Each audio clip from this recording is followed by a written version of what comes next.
ማንቸስተር ዩናይትድ በግራ ፉልባክ ቦታ ላይ ተጫዋች እየፈለገ እንደሆነ የሚታወቅ ነው። የተለያዩ ተጫዋቾችም ስማቸው እየተያዘ ይገኛል። በዋነኛነት ግን ጠንከር ተብሎ እየተያያዘ የሚገኘው ያው እነ አንቶን ሮቢንሰን አሉ፣ የመሳሰሉት አሉ። ግን ከነሱም ግን ጠንከር ብሎ ስማቸው ሲነሳ በተደጋጋሚ የምንሰማቸው ሉዊስ ስኬሊ እና ሉዊስ ሆል ናቸው። እነዚህ ሁለት ተጫዋቾች የአርሰናሉ ስኬሊ እና እንደዚሁም ደግሞ የኒውካስሉ ሆል ናቸው። ሁለት ተጫዋቾች ለማንቸስተር ዩናይትድ ለማይክል ካሪክ ፕሮጀክት ወይ ደግሞ ለአዲሱ ፕሮጀክት በጣም ተስማሚ ናቸው ተብሎ የታመነባቸውና ኢንተርናሊ አፕሩቭ የተደረጉ ቅደም ተከተል አላቸው። የየራሳቸው ቅደም ተከተል አለ። እስካሁን ባሉት መረጃዎች መሰረት መጀመሪያ ላይ ማንቸስተር ዩናይትድ እንደ ፕራይመሪ ታርጌት አድርጎ እየወሰደ የሚገኘውና ለማስፈረም ቅድሚያ የሚሰጠው ሉዊስ ሆልን፣ ግን ደግሞ ማይልስ ሉዊስ ስኬሊም ደግሞ እንደዚሁ የማንቸስተር ዩናይትድ ቶፕ ታርጌት የሚባል ተጫዋች ነው። ታዲያ በዚህ ፕሮግራም ላይ የምንመለከተው ነገር ከሁለቱ ማን ይሻላል?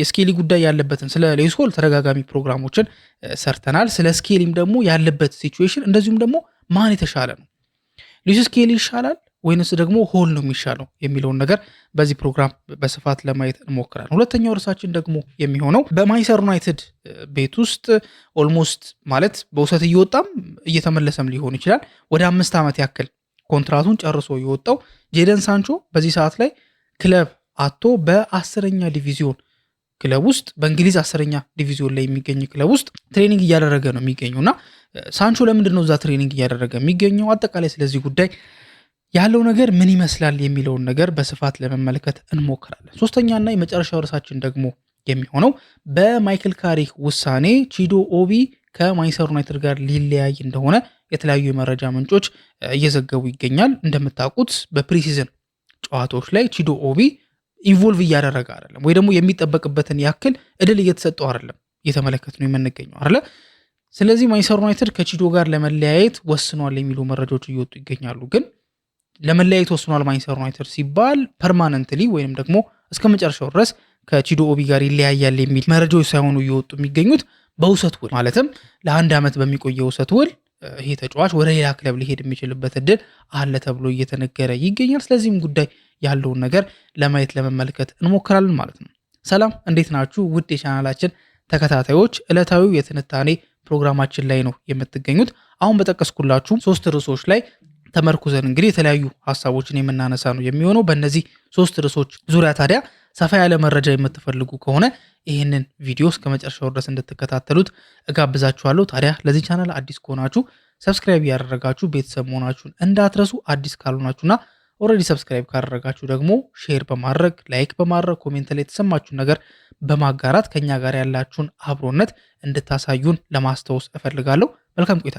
ማንቸስተር ዩናይትድ ልክ እንደ ሚድፊልዱ ሁሉ ሌሎችም ማየት የሚፈልጋቸው ወይ ደግሞ መስተካከል ያለባቸው ቦታዎች እንዳሉ በተደጋጋሚ ተነጋግረናል። የሚታወቅም ነገር ነው። ታዲያ ከሌሎቹ ቦታዎች መካከል አንደኛው ሉክሾ እየተጫወተበት የሚገኘው የግራ ፉልባክ ቦታ ላይ ሉክሾ እየተጫወተበት የሚገኘው ስለራሱ ሉክሾ በዛ ቦታ ላይ እንዳለ ይታወቃል። ግን ሉክሾ ፊትነስ ጥያቄ አለበት። በተደጋጋሚ እንዳልኳችሁም ደግሞ ዩናይትድ ብዙ ጨዋታዎችን ነው ቀጣይ ዓመት የሚያደርገውና በሉክሾ ብቻ መተማመን አይችልም። ስለዚህ ልክ እንደ መሃል ሜዳው ሁሉ የግራ ፉልባክ ቦታው ራሱ በጣም አንገብጋቢ ቦታ ነው፣ ወይ ደግሞ በጣም ቅድሚያ ሊሰጠው የሚገባ ምርጥ የሚባሉ ተጫዋቾች እዛ ቦታ ላይ ላይክ የሆነ ኖርማል የሚባሉ አቬሬጅ የሚባሉ ተጫዋቾች ሳይሆኑ እዛ ቦታ ላይ የሚመጡት ወይ ለቤንችነት ምናምን አይደለም። ስትሪክትሊ እዛ ቦታ ላይ ተጫዋች ያስፈልጋል። ለዛም መግቢያ ላይ እንዳልኳችሁ እነ አንቶን ሮቢንሰንን ጨምሮ እነ ማክሲ አራሆን ራሱ ሳይቀር ከስፖርቲንግ ሊዝበን ማንቸስተር ዩናይትድ እየተከታተለ ነበር። ግን ደግሞ ኦፕሽኖቹን አጥብቦ አሁን ላይ 2 ተጫዋቾች ጋር ደርሷል። ልክ ክረምቱ ከመምጣቱ በፊትም ሲነገር እንደነበረው ማንቸስተር ዩናይትድ የሉዊስ ስኬሊ በጣም ፈላጊው እንደሆነ ይታወቃል። በዛው ልክም ደግሞ የሉዊስ ሆልም ደግሞ ትልቅ አድናቂና ፈላጊ ነው። ሁለቱ ተጫዋቾች ሞር ከማንቸስተር ዩናይትድ ጋር ስማቸው ተያይዟል። ትልቅ ቻንስ ያላቸውም ደግሞ ሁለቱም ናቸው።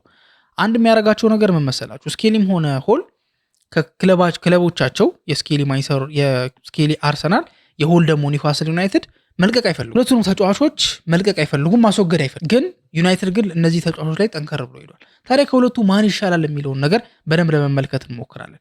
መረጃዎች እንደሚሉት ከሆነ ማንቸስተር ዩናይትዶች አርሰናል ማይልስ ሉዊስ ስኬሊን መሸጥ እንደሚፈልጉ እንደማይፈልጉ ቼክ እያደረጉ ነው የሚገኙት። ወይ ደግሞ ያለውን ሁኔታ አርሰናል መሸጥ ይፈልጋል ወይስ አይፈልግም፣ ልጁስ ደግሞ ወደ ዩናይትድ መምጣት ይፈልጋል ወይስ አይፈልግም የሚለውን ነገር በደንብ አድርገው እየተከታተሉ ይገኛሉ። እንዳልኳችሁ የግራውን ቦታ ለማጠናከር ስለሚፈልጉ ማለት ነው።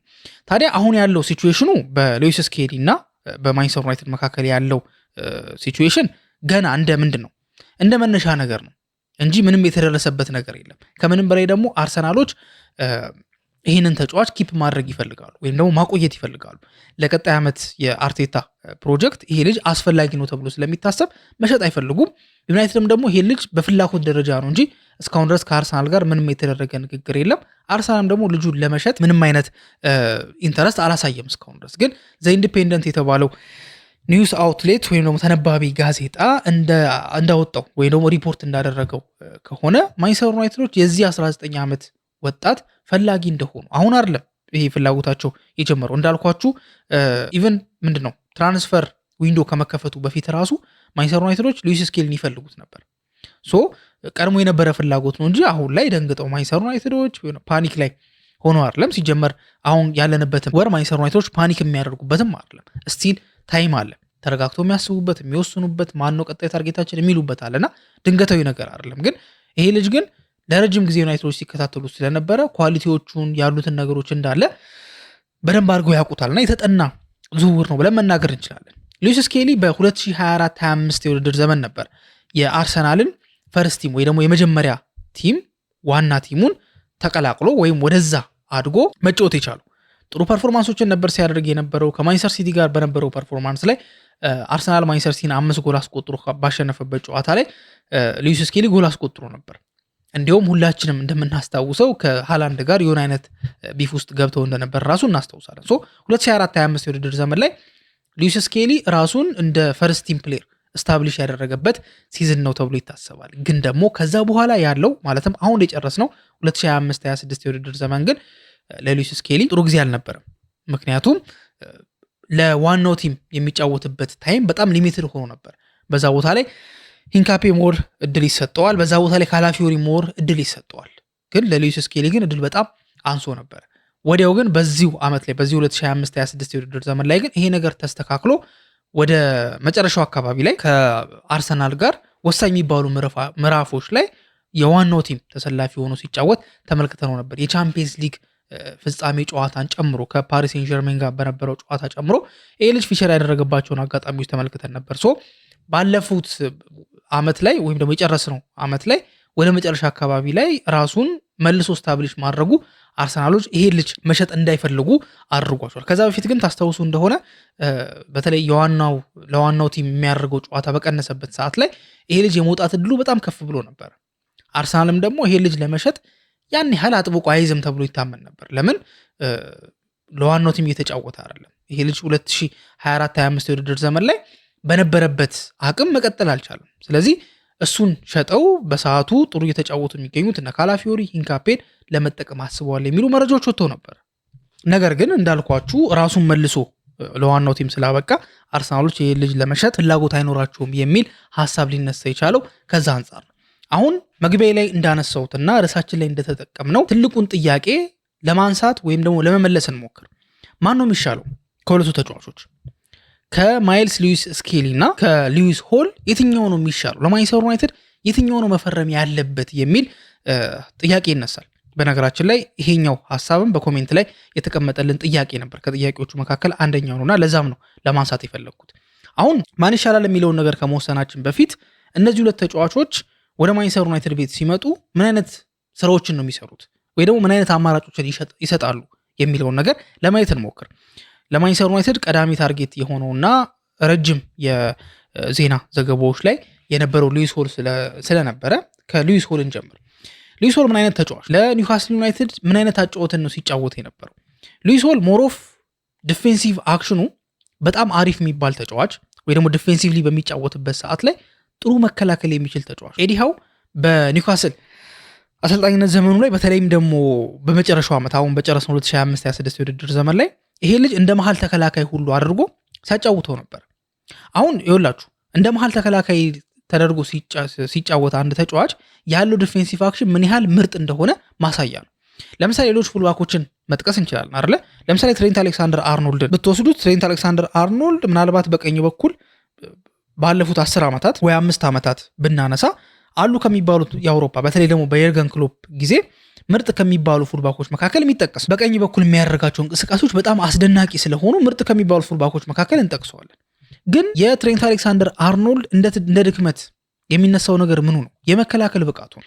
ለዛም ነው አሰልጣኞች በእንግሊዝ ብሔራዊ ቡድን ሊሆን ይችላል በሊቨርፑል አርነ ስሎትም ሆነ የርገን ክሎፕ ይህን ተጫዋች እንደ መሀል ተከላካይነት ሲጠቀሙት አትመለከቱ። ተጫዋች በሚጠፋበት ሰዓት ራሱ ለምን ይሄ ልጅ ያለው ዲፌንሲቭ አክሽን ለተከላካይነት የሚበቃ አይደለም። ሶ እንደ ፉልባክ ልጁ ማጥቃት እንቅስቃሴ ላይ በጣም ሻርፕ የሆነ ተጫዋች ነው።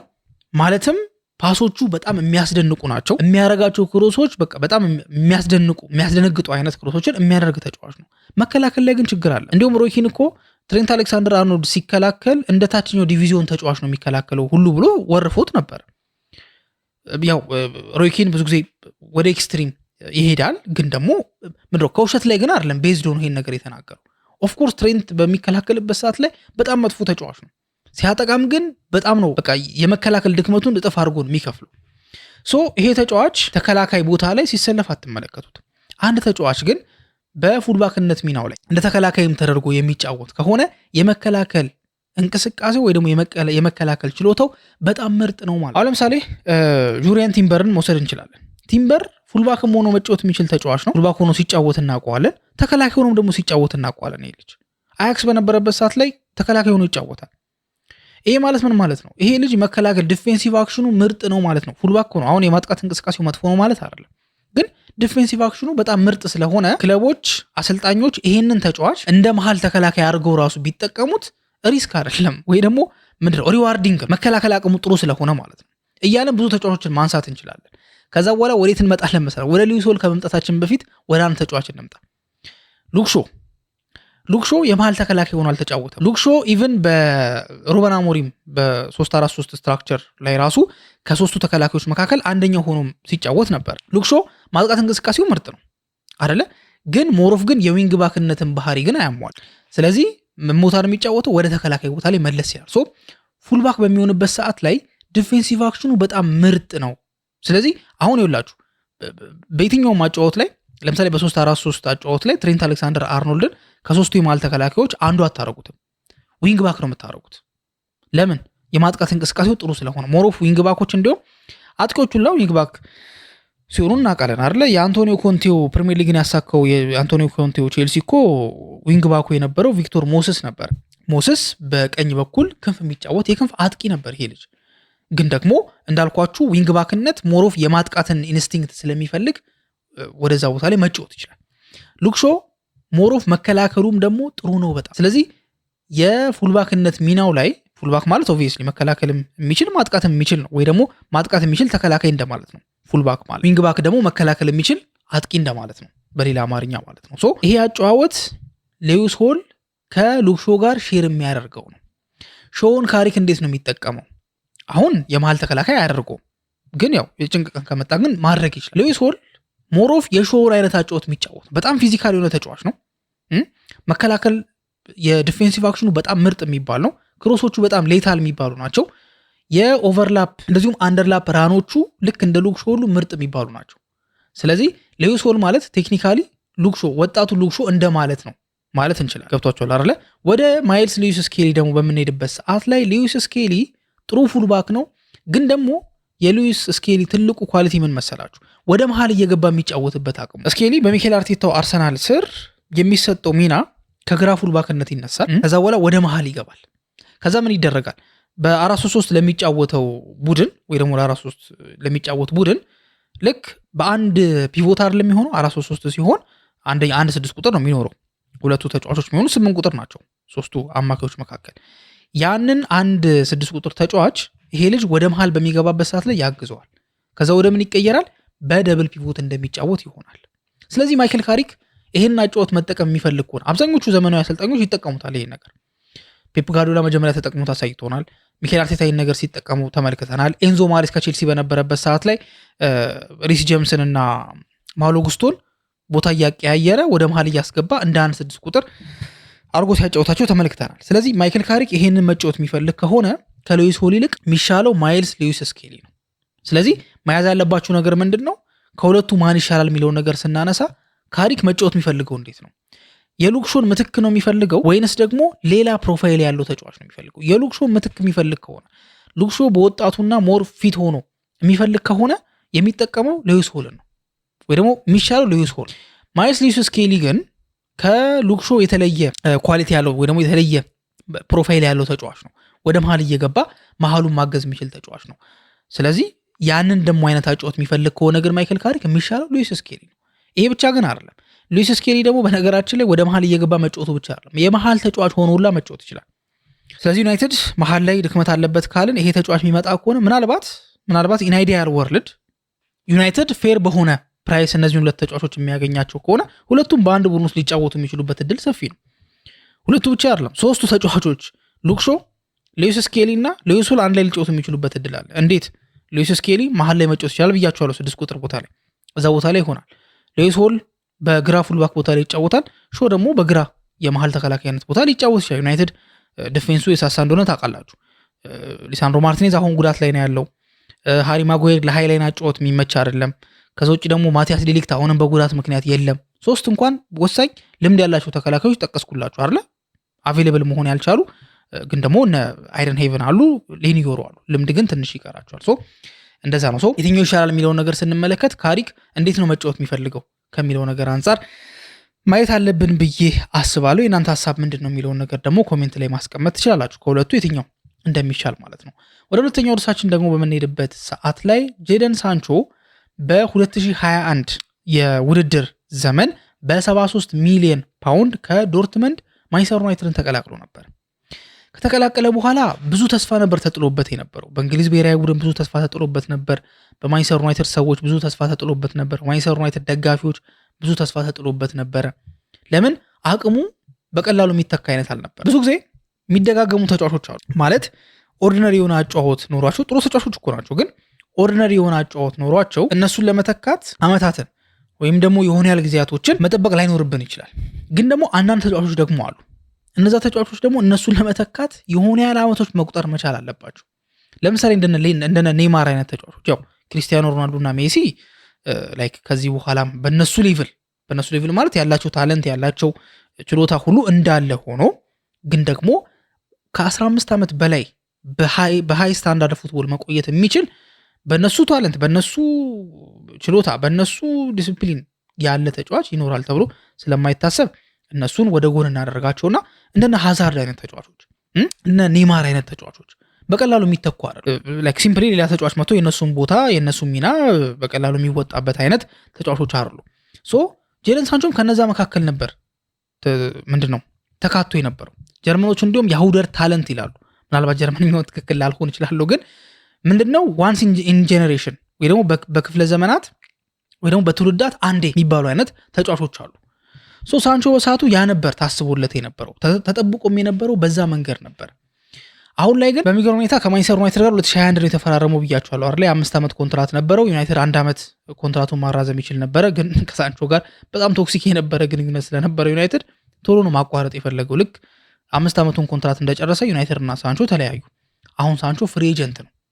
ፍሪ ኤጀንት በሆነበት ሰዓት ላይ ታዲያ አይደለም የሚያስፈርመው ትልቅ ቡድን አግኝቶ ቀርቶ ትሬኒንግ የሚሰራበት ትልቅ ቡድን እንኳን ባለመኖሩ ምክንያት አሁን ላይ እየሰለጠነ የሚገኘው 10ኛ ዲቪዚዮን ላይ የሚገኘው በእንግሊዝ 10ኛ ዲቪዚዮን ላይ 10ኛ ዲቪዚዮን ማለት በነገራችን ላይ ፕሮፌሽናል አይደለም፣ ኢቭን ሴሚ ፕሮፌሽናልም አይደለም።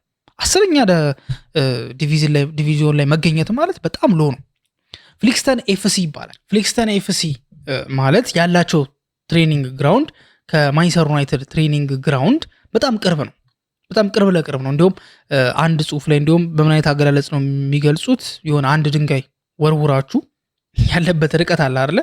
በዛ ርቀት ነው ያለው የሚል አገላለጽ ራሱ ተመልክቼ ነበርና በዚህ ክለብ ውስጥ ነው ይሄ ተጫዋች ትሬኒንግ እያደረገ የሚገኝ። ብዙ ጊዜ ተጫዋቾች ልክ ክለብ በማያገኙበት ሰዓት ላይ ወደ ቀድሞ ክለቦቻቸው ተመልሰው የትሬኒንግ ታይም ያገኛሉ። ከቡድኑ ጋር ትሬኒንግ ላይ ያደርጉ ይችላሉ፣ ምክንያቱም የቡድን ተጫዋቾች አይደሉም። ግን ይሄ ዝም ብሎ አላለ ትሬኒንግ ግራውንዱን ግን ለመጠቀም ያክል ግን ሊመጡ ይችላል። ለምሳሌ ኤሪክሰን ታስታውሱ እንደሆነ ከዛ ከልብ ህመሙ በኋላ ካገገመ በኋላ ወደ ብሬንትፎርድ ከመሄዱ በፊት ወደ አያክስ ነበር ትሬኒንግ ሲያደርግ የነበረው።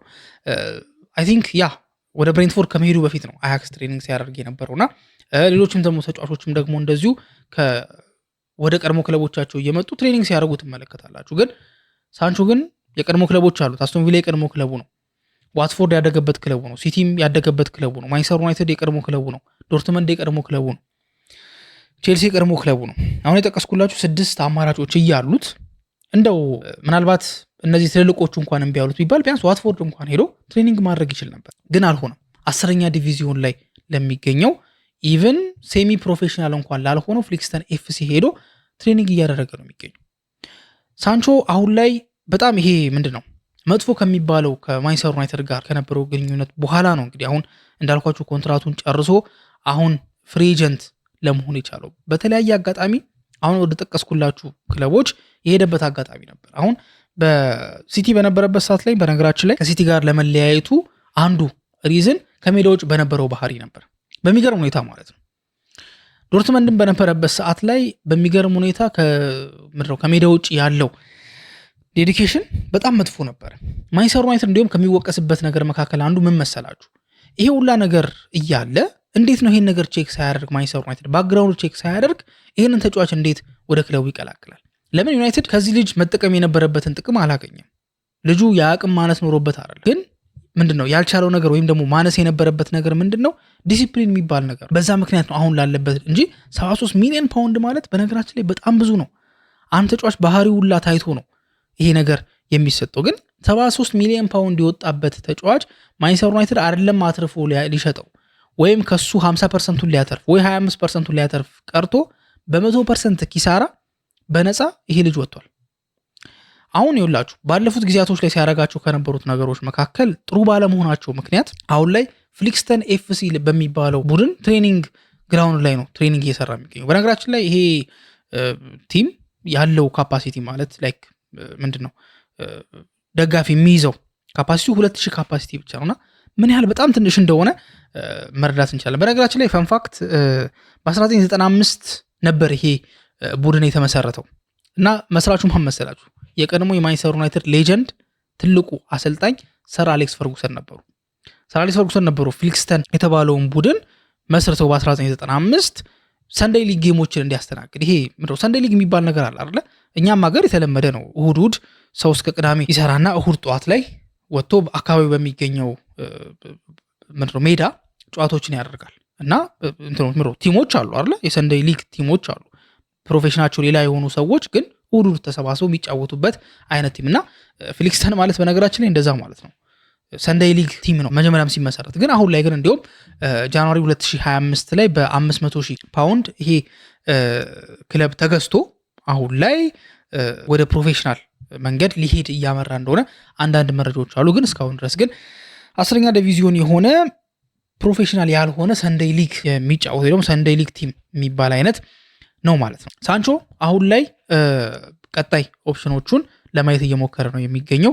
እንዳልኳችሁ ይሄ ምንድነው ይሄ ትሬኒንግ ግራውንድ አሁን እየሰለጠነበት ያለው ከኦልድ ትራፎርድ በጣም ቅርብ የሚባል ነውና ጨዋታቸውን ያደርጋሉ። ዛሬ ጨዋታቸውን ያደርጋሉ። ፍሊክስተን የሚባለው ቡድን ዛሬ ጨዋታውን ያደርጋልና ሳንቾ እየደገፈ እንደሚያይ እየተነገረ ይገኛል። ታዲያ ሳንቾ ኢንተረስቶች አሉት። አንዳንድ የሚፈልጉት ክለቦች አሉ። የኳታሩ ክለብ የሆነው አልራያን ይህንን ተጫዋች እየፈለገው እንደሆነ አንዳንድ የመረጃ ምንጮች ያሳያሉ። ከዚህ በፊት በሮማ ተፈልጎ ነበር ጄደን ሳንቾ፣ ግን ደግሞ ወዴትም ለመሄድ አልቻለም። ምክንያቱም ይሄ ልጅ አንደኛ ዲማንዱ የደሞዝ ዲማንዱ የሚቀመስ አይነት አይደለም። ማለት አቅሙና የሚፈልገው ደሞዝ አንድ አይነት አይደለም። አሁን ደሞዝ ለኪሊያን ምባፔ እኮ 600,000 እየተከፈለ ነው አይደል? በሳምንት ስለሚገባው ነው። ማድሪድ ከዚህ ልጅ ጥቅም ስለሚያገኝ ነው ይሄን ያህል ገንዘብ እየከፈለው የሚገኘው እንጂ ጀስት ሊረዳው ፈልጎ አይደለም አይደለ? ፒኤስጂም ለሱ 100 ምናምን አውጥቶ ከዛ በኋላ ደግሞ በውድ ኮንትራት ውድ የሚባል ክፍያ ሲከፍለው ስለሚጠቀምበት ነው። ሳንቾም አሁን የሚከፍል ቡድን ጠፍቶ አይደል? ቡድኖች ይከፍላሉ፣ ግን መጠቀም አለበት ያ ቡድን። ዝም ብሎ ቻሪቲ አይደለማ እንዴ፣ ዝም ብሎ አውጥቶ ለመበተን አይደለም። እዚህ ጋር ተጫዋች ለመቀለብ አይደለም፣ ከሱ ጥቅም ማግኘት አለበት። ስለዚህ ሌሎች ቲሞች ይሄንን ተጫዋች ማስፈረም ያልፈለጉበት ምክንያት ይሄኛው ነው። የካታሩ ቡድን ግን ያው አቅም አለው። የአረብ ቲሞች እንደምታውቁት ቻይና ድሮ አቅም ያላቸው ቡድኖች ስለሆኑ ብዙ ጊዜ እንደዚህ አይነት ኮንትራቶችን አፎርድ ማድረግ ይችላሉ። ሳንቾ ምናልባት መዳረሻ ወደዛ ሊሆን እንደሚችል ይታሰባል ማለት ነው። ሳንቾ እንግዲህ ያለፉትን 3 ዓመታት በ3 ክለቦች በውሰት ውል ነበር የቆየው ከማንቸስተር ዩናይትድ ጋር ከተጣላ በኋላ ከኤሪክ ቴን ሃግ ጋር ነው አክቹሊ የተጣለው 2023 ላይ ነበር የተጣለው አይደል። ከዛ በፊት ይሄ ልጅ ቅድም እንዳልኳችሁ በሲቲ አካዳሚ ውስጥ አልፏል። በዋትፎርድ አካዳሚ ውስጥ ያለፈ ተጫዋች ነው። ለማንቸስተር ዩናይትድ 83 ጨዋታዎችን አድርጓል። ከዛ በኋላ ግን ፐብሊክሊ በኤሪክ ቴን ሃግ እና በሳንቾ መካከል የሆኑ ጭቅጭቆች ከተፈጠሩ በኋላ 2023 ጀምሮ ሳንቾ ከማንቸስተር ዩናይትድ ጋር ጨዋታ አላደረገም። ያለፉትን 3 ዓመታት በውሰት ነው ያሳለፈው። ቦሩሲያ ዶርትመንድ፣ ቼልሲ እና አስቶን ቪላ በመሄድ ነበር ይሄ ተጫዋች ሲጫወት። ግን በሚገርም ሁኔታ 3ቱም ቲሞች ሲጫወት 3ቱም ቲሞች ለአውሮፓ ፍጻሜ መድረስ የቻሉ ቡድን ሆነዋል። ቦሩሲያ ዶርትመንድ የቻምፒየንስ ሊግ ፍጻሜ፣ ቼልሲ ኮንፈረንስ ሊግ፣ አስቶን ቪላ አምና ዩሮፓ ሊግ ፍጻሜ ተፋላሚ ነበርና የትኛውም ግን ቡድን ይህንን ተጫዋች ኪፕ ማድረግ አልፈለግም። በነገራችን ላይ አሁን ላይ ከቪላ ጋር የነበረው የውሰት ውል በጣም መጥፎ የሚባል ነበር። በነገራችን ላይ ከቼልሲ ጋር እንዲሁም ይሻላል፣ ከዶርትመንድ ጋር አሪፍ ነበር። ከቼልሲ ጋር ጥሩ አልነበረም ወይ ደግሞ ምርጥ የሚባል አይደለም፣ ግን መጥፎ አልነበረም። ከአስቶን ቪላ ጋር ግን ሊተራሊ መጥፎ የሚባል በቂ ድል እየተሰጠው አልነበረም። ኡናይ ኤምሬ ተቀዳሚ ምርጫው አልነበረም። ተቀይሮ ነው የሚገባው፣ ሲገባም ብዙም ይሄ ነው የሚባል ነገሮችን ሲያደርግ አትመለከቱትም እና መጥፎ የሚባል ጊዜ ነው ያሳልፈው። በራሱም ደግሞ ያለውን የገበያ ዋጋ ወደ መሬት አስነክቶታል። ለምን መሰላችሁ እንደዚህ ያልኩት? ዶርትመንድ ጋር በውሰት ውል ካሳለፈ በኋላ ዶርትመንድ የመቀጠል ቻንስ ነበረው፣ ግን ደሞዙን አልቀንስም አለ። እንደ 300,000 ማን ነው የሚከፍለው በዚህ ሰዓት ላይ? እዞም ዶርትመንድ ደግሞ አያስቡትም ጭራሽ። ስለዚህ በዛ ምክንያት ቀረ። ከቼልሲ ጋርም ከዩናይትድ ጋር ምን አይነት ስምምነት ነበራቸው መሰላችሁ? ቼልሲ እንደምታውቁት ቼልሲ በውሰት ወሰደው። ከዛ በኋላ ከፈለገ በ25 ሚሊዮን ፓውንድ ይሄ ልጅ የራሱ ማድረግ ይችላል። ቼልሲዎች ፍላጎት ነበራቸው። ሳንቾ ግን ደሞዝን ቀንስ ብለውት ነበር፣ አልቀንስም አለ። ወደ ዩናይትድ ተመለሰ። አስቶን ቪላ ግን በጣም መጥፎ የሚባል አፈጻጸም ነው ያሳየውና በዛ ምክንያት አሁን ላይ ፈላጊዎቹ በጣም እየቀነሱ ነው የሚገኙት። ብዙምም ፍላጎት የላቸውም። ለዛም ነው 10ኛ ዲቪዚዮን በሚገኝ ቡድን ትሬኒንግ ግራውንድ ላይ ትሬኒንግ እያደረገ የሚገኘው። አሁን ላይ ቪላዎች የሱን ቦታ ሳንቾ ሲጫወትበት የነበረውን ቦታ በአሌሃንድሮ ጋርናቾ በሌላው የማንቸስተር ዩናይትድ ቦምብ ስኳድ አባል አሌሃንድሮ ጋርናቾ ተክተውታልና ጋርናቾ አሁን ላይ በአስቶን ቪላ የተጫወተ እንደሆነ ይታወቃል። ማለት ወደ ሶስተኛውና መጨረሻው ርዕሳችን ደግሞ በምንሄድበት ሰዓት ላይ በማይክል ካሪክ ውሳኔ ቺዶ ኦቢ ከማንቸስተር ዩናይትድ ጋር ሊለያይ እንደሆነ መረጃዎች እየወጡ ይገኛሉ። ማንቸስተር ዩናይትዶች ቺዶ ኦቢን በዚህ ክረምት እንዲወጣ ፍላጎት አላቸው ወይ ደግሞ በራቸውን ከፍተዋል ማለት ነው። እንግዲህ ይሄ ልጅ እንዲወጣ ሲባል ግን በቋሚ ዝውውር አይደለም፣ ወይም ደግሞ እስከ መጨረሻው ድረስ እንዲወጣ ለማንቸስተር ዩናይትድ ፍላጎት የዩናይትድ ፍላጎት በዚህ ክረምት የውሰት ውል አግኝቶ ይሄ ልጅ እንዲወጣ ነው። ለምን በማይክል ካሪክ አሁን መጨረሻ ላይ በነበረው የፕሪሲዝን ስኳድ ውስጥ ይሄ ልጅ አልተካተተም እና የማይክል ካሪክ ቀጣይ እቅድ ወይ ደግሞ ለቀጣይ ኢሚዲየት ላለው ቀጣይ ዓመት አላር 2026-27 የውድድር ዘመን ላይ ምንድነው አባል እንዳልሆነ ወይ ደግሞ የካሪክ እቅድ ውስጥ እንደሌለ የሚታወቅ ስለሆነ ማንቸስተር ዩናይትዶች ይሄ ልጅ በውሰት ውል ከክለቡ ጋር እንዲለያይ ሊያደርጉት እያሰቡ እንደሆነ የተነገረ ይገኛል። ይሄ ልጅ 18 ዓመት ሞልቶታል። በዚህ ሰዓት ላይ የተለያዩ ክለቦችን ምንድነው እየፈለጉት ነው የሚገኙት። በእንግሊዝ ውስጥም ያሉ ክለቦች እየፈለጉት ነው የሚገኙት፣ በመላው አውሮፓም ደግሞ እየፈለጉት ነው የሚገኙት እና ማንቸስተር ዩናይትድ ቀጣይ የእሱን ቀጣይ ዴቨሎፕመንት ለማድረግ ፍላጎት ስላላቸው ይሄ ልጅ በውሰት ውል ለመላክ አስበዋል። እንግሊዝ ውስጥም የሚፈልጉት አሉ እንዳልኳችሁ፣ በመላው አውሮፓም ደግሞ ይሄ ልጅ የሚፈልጉት አሉት። ስፖርት ዊትነስ የተባለው የመረጃ ምንጭ የዴንማርኩን የኒውስ አውትሌት ቲፕስ ብላዴት የሚባለውን ዋቢ አድርጎ ሪፖርት ያደረገው ነገር ምን መሰላችሁ?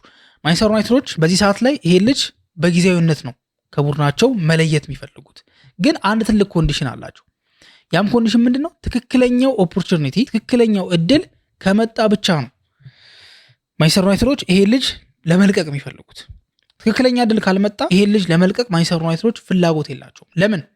አሁንም ድረስ በኦልድ ትራፎርዱ ክለብ ይሄ ልጅ ቺዶቤ የተባለው ልጅ በትልቁ ሬት የሚደረግ ተጫዋች ነው።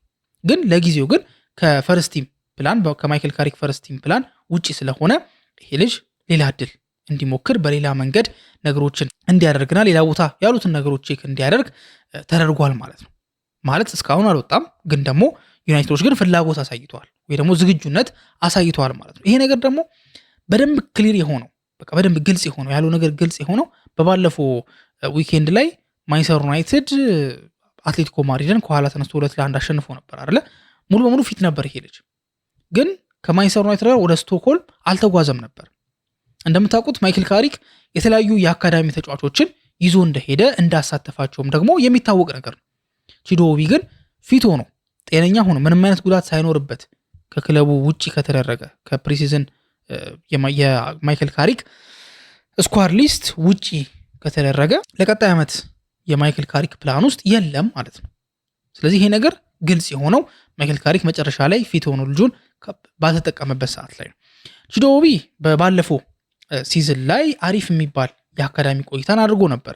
ወደ ዋናው ቲም መሄድ ካቃተው በኋላ ወይ ደግሞ ወደ ዋናው ቲም ማደግ ከከበደው በኋላ ጥሩ የሚባል የአካዳሚ ቆይታን ነበር አድርጎ የነበረው።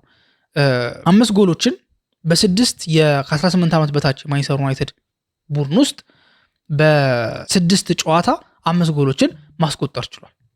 ከዛ በኋላ ግን ወደ አንደር 21 አደገ። ከ21 ዓመት በታች ወደ ሆነው የማንቸስተር ዩናይትድ ቡድን አደገና 15 ጎሎችና 5 አሲስቶችን ማስመዝገብ ቻለ ማለት ነው። ስለዚህ ጥሩ የሚባል ነገር ነው እኮ አሳይቶ የነበረው አይደለ? አሁን ላይ ማንቸስተር ዩናይትዶች ምንድነው እያሰቡ የሚገኙት? በዚህ ሰዓት ላይ ያላቸው አቋም ምንድነው? ይሄ ልጅ ሬጉላር የሆነ ሲኒየር ፉትቦል ወይም ደግሞ የዋናው ቲም እግር ኳስ ይገባዋል፣ እንደዛ ከተደረገ እድገቱ ይቀጥላል የሚል ሐሳብ አላቸው። ለዛም ለሱ ዴቨሎፕመንት ተብሎ ነው ይሄ ልጅ እንዲወጣ እየተደረገ የሚገኘው ማለት ነው። ታዲያ ከዚህ በፊት የኤፍሲ ኮሎኝ የተባለው የጀርመን ቡድን ይሄ ልጅ ለማስፈረም ጥረት አድርጎ እንደነበረ ከማንቸስተር ዩናይትድ ጋርም አንዳንድ ንግግሮች ተደርገው እንደነበረ ግን ደግሞ ያው አሁን ላይ ግን ያ ነገር ፖሲብል አልሆነም። ግን ፍላጎቶች ነበሩ፣ በውሰት ውል ነበር ያን ነገር ተደርጎ የነበረው። አሁን ግን ማስመር ያለባችሁ ነገር ምንድነው? መረጃዎችን በደንብ ጠንከር አድርገው የሚናገሩት ነገር ማንቸስተር ዩናይትዶች ቺዶቢን ጀስት ከቡድናቸው ሪሙቭ ለማድረግ ብቻ ብለው አይደለም በውሰት የሚልኩት። ቅድም ላልኳቸው ትክክለኛ እድል መምጣት አለበት፣ ትክክለኛ እድል መፈጠር አለበት። አለበለዚያ ማንቸስተር ዩናይትድ ይሄ ልጅ ከቲማቸው ሪሙቭ ለማድረግ ብለው ብቻ ግን አይደለም ይሄን ነገር እያደረጉ የሚገኙት። ይሄ ነገር ክሊር መሆን አለበት። ለምን ይሄ ልጅ የቀጣይ የማንቸስተር ዩናይትድ ቡድን እቅድ ውስጥ መኖር አለመኖሩ መረጋገጥ አለበት አይደለ? ምክንያቱም በውሰት ይላካል ሲባል ጀስት በቃ ዞር ለማድረግ ምናምን ተብሎ ሊታሰብ ይችላል። ግን ያ ነገር አይደለም እየተደረገ የሚገኘው።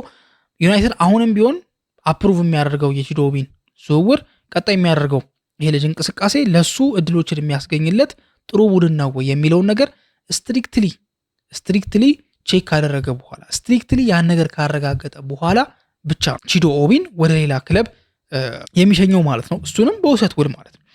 ቺዶቢ ታዲያ ከአርሰናል 2024 ላይ ማንቸስተር ዩናይትድን ከተቀላቀለ በኋላ 8 የሲኒየር ቲም ወይም የዋናው ቡድንን ጨዋታዎች አድርጎ ነበር። በመጀመሪያ ሲዝኑ ማለት 2024 ላይ ነው። እንደምታስታውሱት ከአርሰናል ይሄ ልጅ ማንቸስተር ዩናይትድን የተቀላቀለው 8 ያክል የዋናው ቲም ጨዋታዎችን ማድረግ ችሏል። ግን ደግሞ በዛው ግን መቀጠል አልቻለም። በቀጣይ ዓመት ላይ ይሄ ልጅ በቋሚነት ወደ ማንቸስተር ዩናይትድ ዋናው ቲም ውስጥ መቀላቀል አልቻለም። እንግዲህ ያዩት የራሳቸው ነገር ይኖራል። በእርግጥ በአካዳሚ ላይ ጥሩ ነገሮችን አድርጓል ይሄ ልጅ። ግን ደግሞ ጥሩ ነገሮችን ሲያደርግ ግን ያሻሻላቸው ነገሮች አሉ። ሞሮፍ ደግሞ በደንብ ማሻሻል ያለበት ነገር አለ። ያም ነገር ምንድነው? ለምሳሌ በመጀመሪያ ደረጃ ሲሉት የነበረው ነገር ምንድነው? ይሄ ልጅ ፊዚካሉ ጥሩ ነው፣ እንደምታውቁት ረጅም ተጫዋች ነው፣ ጉልበትም ያለው ተጫዋች ነውና ጉልበቱን ሳይጠቀም ቁመቱን ሳይጠቀም እግር ኳስን መጫወት እንዲለምድ እያደረጉት ነበር በአካዳሚ ሌቭል። ይሄ ነገር ኢምፖርታንት ስለሆነ ማለት ነው። ለምን ፊዚካሉን ብቻ የሚጠቀም ተጫዋች ከሆነ ቴክኒካሊ ሎ የሆነ ተጫዋች ይሆናል። ቴክኒካሊ ሎ ሆኖ ደግሞ ወደ ፕሪሚየር ሊግ በሚመጣበት ሰዓት ላይ ብዙ ችግሮች ያጋጥሙታል። ስለዚህ ያ ነገር ቀድሞ ይሄ ልጅ መዘጋጀት መቻል አለበት። ቀድሞ ነገሮችን ማስተካከል፣ ነገሮችን መማር፣ ነገሮችን መለማመድ ያለበት ስቴጅ ላይ ነው ያለው ማለት ነው። አሁን ላይ የአካዳሚው ነንበሩን ወይ ደግሞ በአካዳሚ እያሳየ የሚገኘው ቅድም እንዳልኳችሁ ጥሩ ፐርፎርማንስ ያሳየው አይደለ? ያንን ፐርፎርማንሱን ወደ ትልቅ ሲኒየር ኤክስፔሪየንስ መቀየር የሚችል ቡድን ነው ማንቸስተር ዩናይትድ በዚህ ሰዓት ላይ ለቺዶቢ እየፈለገለት የሚገኘው። በነገራችን ላይ ቦሩሲያ ዶርትመንድ ለዚህ ልጅ ፐርፌክት ፕሌስ ነው ተብሎ ይታሰባል። ግን ደግሞ ዶርትመንዶች ግን አንድ ፖሊሲ ያላቸው አይደለ? ተጫዋች ያበለጽጋሉ፣ ያሳድጋሉ፣ መማር ያለበትን ነገር ያስተምሩታል፣ ማወቅ ያለበትን ነገር ያሳውቁታል። በዲሲፕሊን በተለያዩ ነገሮች ተጫዋቾችን ሄልፕ ያደርጋሉ። ወጣት ተጫዋቾችን ዴቨሎፕ በማድረግ ነው የሚታወቀው። ዶርትመንድ የብዙ ተጫዋቾች ውለታ አለበት አይደለ? የራሱ ሳንቾ አልተጠቀመበትም እንጂ ሳንቾ ውለታ አለበት። የጁድ ቤሊንግሃም አይደለ? ራሱ ሮበርት ሌዋንዶስኪ፣ ብዙ ተጫዋቾችን እነ ኦባሜያንግን መጥቀስ እንችላለን አይደል? እነዚህ ሁሉ ተጫዋቾች ኦስማን ዴምቤሌንም ጨምሮ በዶርትመንድ አካዳሚ ያለፉ ናቸው። አካዳሚ ማለት ነው አክቹሊ አካዳሚ አይደለም። አካዳሚ ማለት በትንሽ እድሜያቸው የተጫወቱ በ11 12 ዓመት 13 ዓመት ምናምን የተጫወቱ ነው። ግን ሞር ከ15 ዓመት በላይ ከ16 በላይ ሲሆን ግን አካዳሚ ሳይሆን ወደ እነሱ ዴቨሎፕመንት ቦታ ያመጧቸዋል። ከዛ በኋላ እያሳደጓቸው የሚገባቸውን ቦታ እያሳዩ በደንብ አድርገው ካሰለጠኑ በኋላ ግን ከዩናይትድ ጋር አሁን ላይ ላያስማማቸው የሚችለው ነገር እነዚህ ክለቦች ጀስት በውሰት ወጣት አሳድገው አያመጡ፣ ክፍያ ይፈልጋሉ። ምክንያቱም ለመሸጥ ነው፣ ሻጭ ክለብ ነው ዶርትመንድ። ስለዚህ ለመሸጥ ነው ተጫዋቾችን ዴቨሎፕ የሚያደርገው። ቺዶ ኦቢ ደግሞ የትልቅ ክለብ ተጫዋች ነው። ስለዚህ እስከ መጨረሻው ድረስ እዛ መሄድ አይችልም እንጂ ጥሩ የሚሆነው ቦታ ዩናይትድ ደግሞ ኤግዛክትሊ የሚፈልገው ቲም ዶርትመንድ ነው ተብሎ ይታሰባል። ግን ደግሞ ያ ነገር ግን የመሆን እድሉ ሎ ብቻ አይደለም፣ ኦልሞስት የለም ማለት ይቻላል። ሌላ ቡድን ግን እየፈለገ ነው የሚገኘው ለቺዶ ኦቢ ተስማሚ የሚሆን ቡድን ማለት ነው። ታዲያ እናንተ ሀሳብ ምንድን ነው? ቅድም እንደጠቀስኩላችሁ በእናንተ መልከታና በእናንተ ፍላጎት ሌዊስ ስኬሊ ይሻላል ወይስ ደግሞ ሌዊስ ሆል ይሻላል የሚለውን ነገር በኮሜንት ሴክሽን ላይ ከቻላችሁ ከነ ምክንያታችሁ ብታስቀምጡ፣ ካልሆነ ግን ማን ይሻላል የሚለውን ነገር ብቻ እንድታስቀምጡ ላስታውሳችሁ እፈልጋለሁ። ከዚ ውጭም ደግሞ ስለ ቺዶ ኦቢ ከማንቸስተር ዩናይትድ በውሰት መውጣት ያላችሁ ሀሳብ ምንድነው? ስለ ሳንቾስ ያላችሁ ምልከታ ምንድን ነው የሚለውን ነገር በኮሜንት ሴክሽን ላይ ታስቀምጡልን ለማስታወስ ፈልጋለሁ። እስካሁን ድረስ አብራችሁን ስለቆያችሁ እናመሰግናለን። በቀጣይ ፕሮግራም እስከምንገናኝ ድረስ መልካም ጊዜ ይሁንላችሁ።